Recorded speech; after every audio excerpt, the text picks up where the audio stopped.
Welcome. My name is Gena Timberman, and you are listening to Timber People, a podcast about people who, like timber, are strong, build and create, who gather us together like fuel that feeds fire.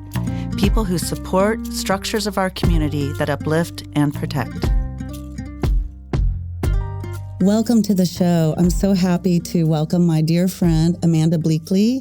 Welcome. Hi, Gena. It's so good to be here. I've been wanting to get you on the show for some time. Amanda is a really awesome friend to me. She's an incredible woman, and she is the dynamic executive director of the Paseo Arts Association. I've been really looking forward to having you on the show to talk about everything you're doing and to see you and to just learn about all you have up and coming throughout this new year with the Paseo. I love being there, as you know. Yeah. You love the shopping. I love the shopping. But how long have you been the director? It will actually be 10 years in May. It's so crazy. I was really fortunate to professionally cross paths with you years ago, many years before that in another role. And to know that the steps in your career have taken you to this role, it's been so much fun. It's been really awesome to see you in your role, what you are doing with the district and with the association, with your programs and with the events. And I can't believe it's been a decade. Time goes by so fast. It has. And it was 2014 when I started in the Paseo. It was a couple of weeks before the Paseo Art Festival. And I really didn't have much to do with the planning of that festival. So I was just kind of managing what I could. But it was a challenge. And then the next year, I could really, kind of sink my teeth into the planning of it. And that 2014, we had like 8 sponsors, and now we've got over 30 sponsors, if that tells you anything. Well, I know with the experience and being there, you can definitely see like how it's grown over the years. And when I say you're dynamic, I know that you do from the day-to-day management of different administrative affairs of the association, but in the long term throughout the year, a major event planning to community programs. And you also deal with a lot of weather situations and other impromptu challenges that one can have, especially in Oklahoma, with outdoor activities and events with our weather. Well, I think that we're most famous for the Paseo Art Festival, which is Memorial Day weekend every year.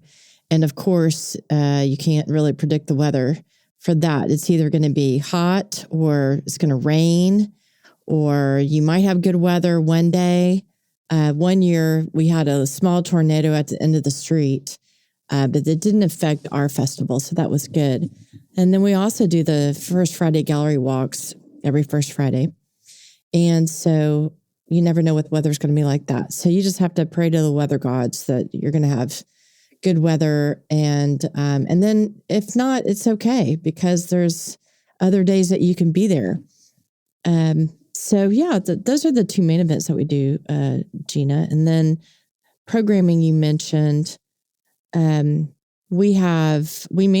manage an art gallery, actually 3 art galleries in one, because we moved in 2020 to a new space called Paseo Arts and Creativity Center. We had a space next door that was 1,200 square feet, and now we have 6,000 square feet. So we have a gift shop, 3 art galleries, 10 studio art spaces in the back, and a photography studio. And then we also have some office space, which is also something that we've been growing. We're adding another full-time employee. So when I started, there was no one, because the executive director had been gone for 3 months. There was an AmeriCorps employee that had been there. She was part-time. And so I started as a full-time employee, and then I added a part-time employee, and then I made that person full-time. And now I've got another part-time and adding a full-time. So it's been slow and steady, I guess. Slow and steady wins the race. But when you're an arts organization and you rely on grants and fundraising and earn income, you have to kind of grow slow.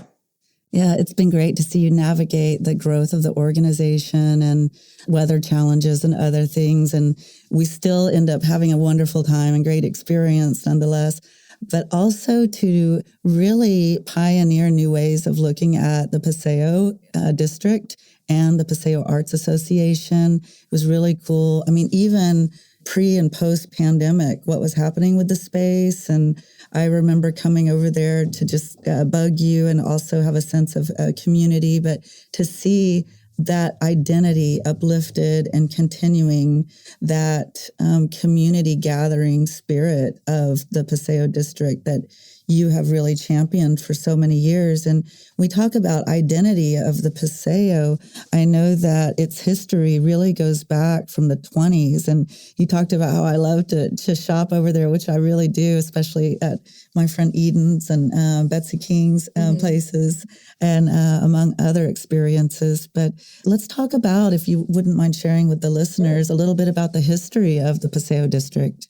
Well, so it goes back to 1929, and G.A. Nichols developed the first shopping center north of downtown.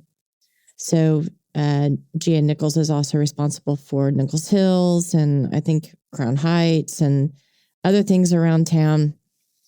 And the district was just something completely different back then. There was a laundry and a funeral home, and it wasn't really entertainment district or shopping, like retail shopping, like you would think. It was necessity things that they needed.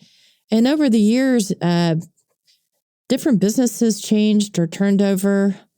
There was the Mexican restaurant that was where Paseo Grill is now, that everybody loved. I can't remember the name of it, the Chico's or something, but several years ago, I guess back in the 70s, John Belt, along with his wife, Joy, started purchasing buildings along the Paseo Drive.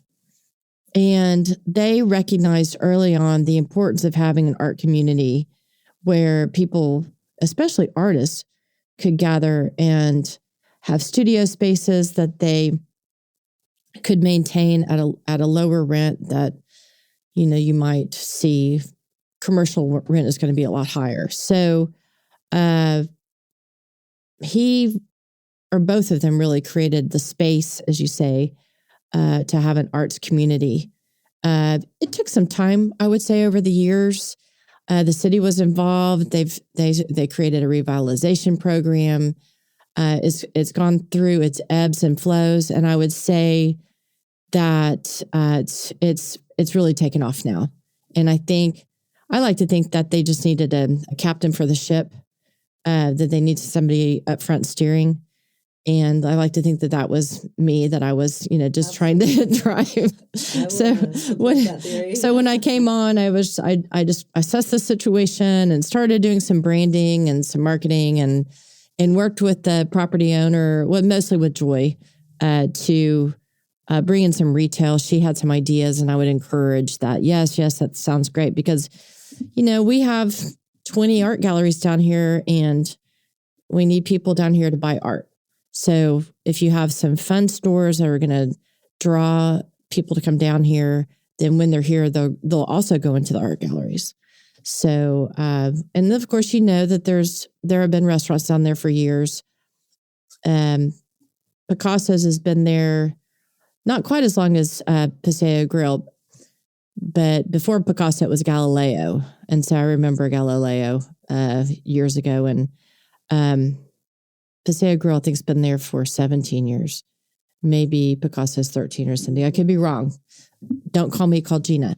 But and now we have like 10 restaurants, and it's awesome. And it's a destination place for people. And 10 years ago, there are folks that maybe wouldn't drive through Paseo Arts District, and now they're stopping, they're shopping, they're supporting, and it's just been great.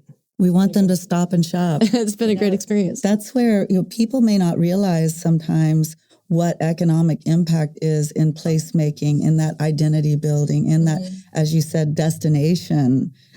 support and promotion. And when we have places of identity like the Paseo and other areas that can really connect spheres of influence and just really uplift Oklahoma City's identity overall, then you change, a non-local, out-of-state visitor, you change their experience from a 1 day to possibly a 3 day to accomplish and experience all that we have to offer, whether it's a Thunder game, going to the First Americans Museum, visiting Paseo, and experiencing other areas. And it has its multiplying effect with everything that people experience with retail, and they leave their dollars here, and it serves to inure to our benefit for days and days to come after they leave. So it's really important. And I love that your work and the mission of the Paseo Arts Association is really perpetuating that cultural exchange between artists and the public,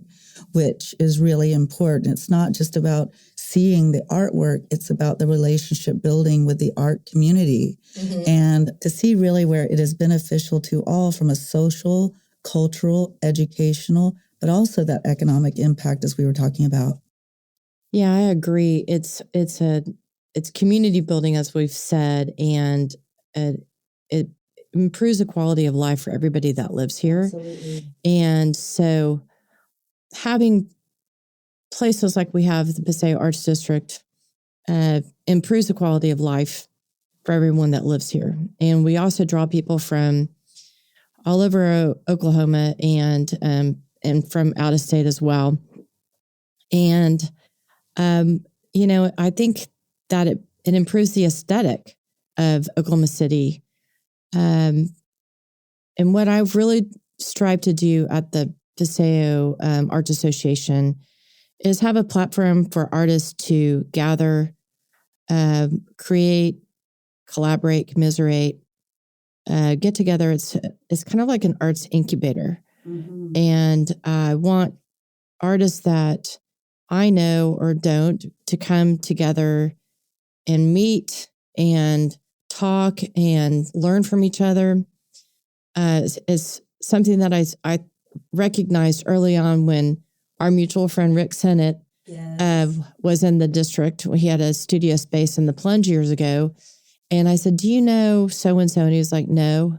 And then I realized that artists don't necessarily know each other just because they're artists, And so I thought, well, maybe they need to get together and help each other out because they have ideas and they all have something that they can bring to the table and discuss. And so it gave me that idea of having a place to get together.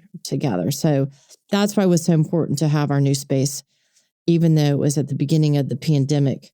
And when I was sending letters out to ask for for donations, I said, this may not be the best time to ask for money, but when we get past this, we're going to need it more than ever. Right. And I think that we're a really unique space when it comes to what we do. I don't know of any other place in town that's like it. And actually have people that come in from out of town then, and one was from Dallas, which I thought, how unusual. And she said, we don't even have a place like this in Dallas. Oh, wow. So that gave me, that was a huge thrill to hear that, because I'm not trying to do anything that other people can't do. I'm just trying to do what we can do. And I'm happy to teach others what we're doing and so they can learn and do that in their community. Absolutely. I really love what you're doing with the arts engagement, but also community engagement. And, one might think that planning that space at that time, was not ideal. And I know fundraising for anyone wasn't ideal. But really, I recall the experience of preparing that space and going over to, as I say, bug you and see its progress. And I really loved to see its evolution. And I could tell the first shows after pandemic, while we were still masked up, but we were starting to open up and gather, you could see it in people's eyes, the joy of going to their first art show again, which in town, that was the first art show that I attended after pandemic. And it was just really awesome. And what you and the association and the businesses with the Paseo District, what you provide is there's something really special about the predictable programming that you have on a first Friday. Everyone knows, no matter if they see a flyer, an article or information online, what's happening, they know where to go on a first Friday, and it's in Paseo, and they're going to have an enjoyable time and see something, learn something, see a friend, be able to engage with artists and walk about and really enjoy their evening. There's something really magical about that. Well, I do like the fact that it's very predictable and not in a boring way, but in the way that that the quality that you're going to get when you arrive is going to be better than any other place that you might go. And I've traveled some, and I know I've been to big cities, and I know that the quality of art that we have in Oklahoma City is just as good, if not better, than other places. Yeah. And when you come to the Paseo Arts District, you're going to see artwork that you're going to love, or you're going to question, or you may have a reaction to. And that's kind of the point. We don't want something that everybody has, or that each gallery is going to be the same. There's kind of a point of having different types of art. And that's what I think we have something for everyone. We have all kinds of art. And even with our shows that we have that for this month, it's really different. And not everybody's going to like what we have, but that doesn't matter because, and I may not always like it, but the point is that we're getting it out there, and we're not, we're not screening what we're having. We're not sugarcoating it. We want to show what our artists want to express. Yes. And that's kind of the most important thing. And so that's very valuable to all of us. It's really awesome. I want to talk about the Arts Festival, but, in the spirit of exchange and connection, there are middle grounds that everyone, no matter who you are, what your background is, where you're from, it's that middle ground connecting people, and it's arts, food, festival, music, sports. And there's something about what you're providing in the Paseo that is accomplishing all of that, and especially with the Arts Festival. But there are some programs that a lot of people may not really know about, such as like Feast or Space, aside from First Friday. Can you talk about those programs or other programs that you're so Feast is a micro grant funding program that we have for artists. They can apply, and it can be for all different kinds of art. It doesn't have to be visual art. It can be performance or literary, classical music, and anything. And what we do is we pair the artist up with another artist, and they will put together a presentation. They'll have in front of an audience in a restaurant that we have to find every year. So it's kind of hard to explain. But this year we had it at City and State, and we'll sell tickets, and half of the ticket goes to the artist who wins the vote for the night, and the other half will go for your dinner. And so this way it is helping an artist fund a project that they may not have the funding for otherwise. And it's also just a great way for the community to be involved in crowdfunding live, and not on your phone, but in person. And it's a really good way to, just experience something that you're not going to find anywhere else.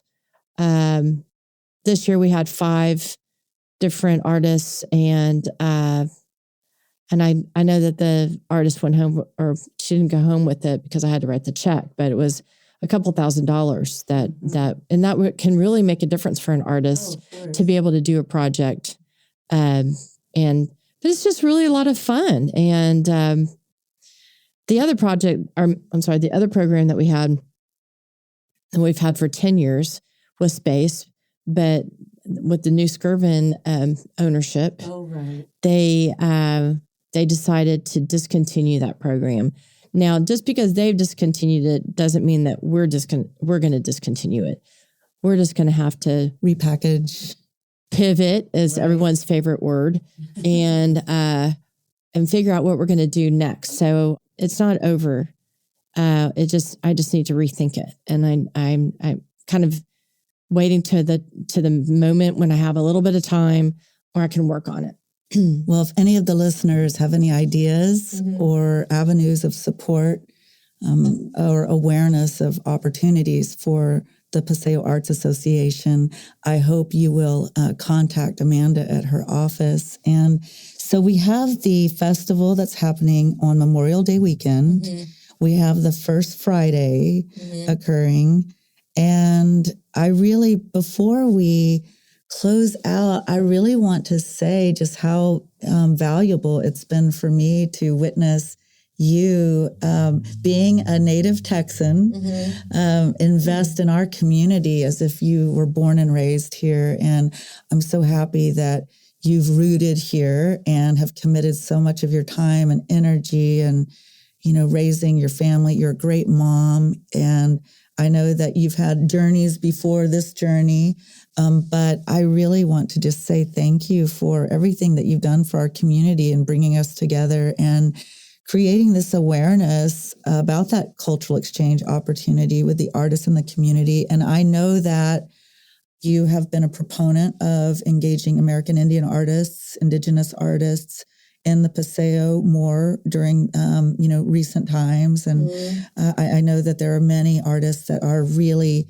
encouraged by that. And so it does take that gathering, talking, communicating, exchanging, those social experiences of, just the value of floating around in the energy of people being around one another and having the shows in the new space has, I think, benefited the Paseo and the association immensely. And so I want to thank you for that.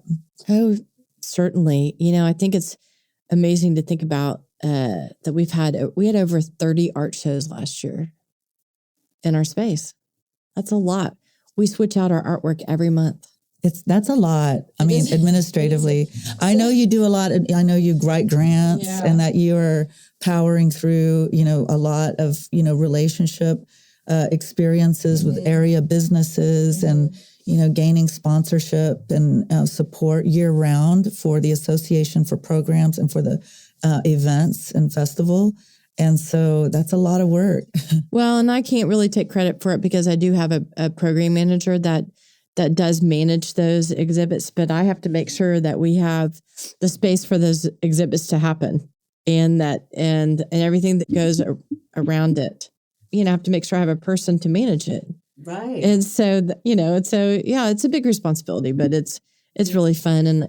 And I've just been very fortunate to land where I did, to be able to take my past experiences and the different jobs that I've had and use them in what I'm doing now. Isn't that funny how you can take pieces of that and weave them together, whether it's from project management experience that you've had before and, working with teams before and urban planning, of course. And owning a restaurant and knowing about catering and knowing about customer service. All different diverse types of personalities. And having a journalism degree, so I know how to write a press release. Right. So it's, and I think that's fun. I mean, I feel very fortunate that I landed where I did and that I've had the opportunities that I've had and I've met the people that I've gotten to meet.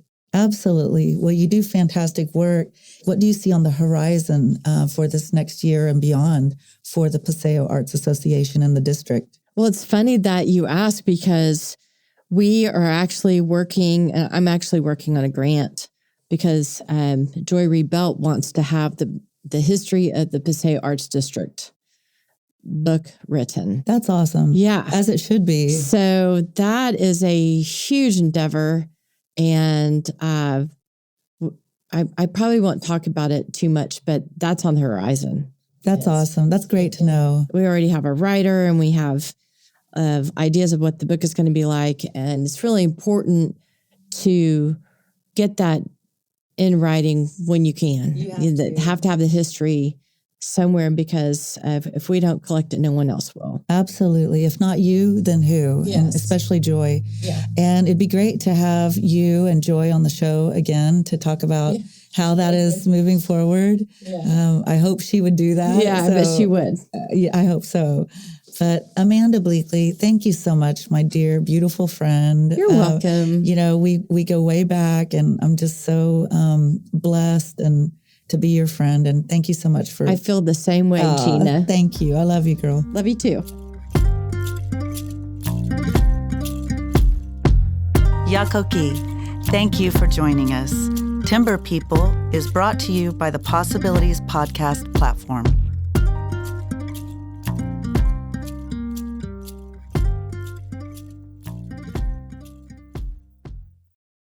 As we wrap up, Possibilities would like to give a special thank you to this episode's sponsor, Pat and Fred Schoenwald Jr., paving the way for creative expression in our community. Their commitment to our vision allows us to continue to have these conversations. We are grateful for your continued support, Pat and Fred.